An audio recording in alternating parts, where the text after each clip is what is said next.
Just to amuse you, I'll tell you a story that has never been told. Not that it's top secret anymore, but because it was so interesting. During the Vietnam War, I had been doing a lot of work on chemical communication, particularly in ants.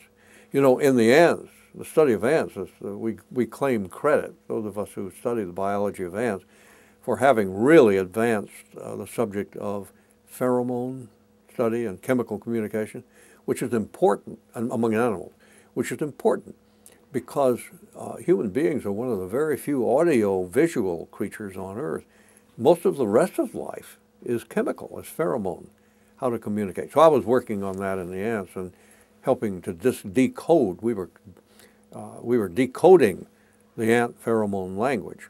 Well, about that time, the Army decided that it wasn't it wanted to literally sniff out the enemy in Vietnam because there was so much danger, you know, and these rascals coming out of their tunnels suddenly or advancing on you slowly through the jungle, and they didn't know how to pick them up, figure out when an attack was coming.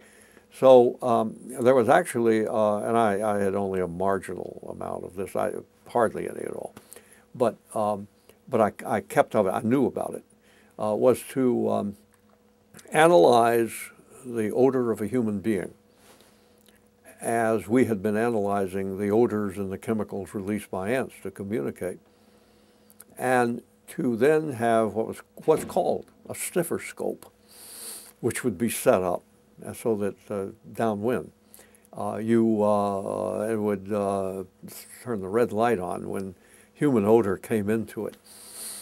And there were more than, in the course of this research, which was valuable basic research behind it, they actually chemically identified more than 100 elements of the human odor.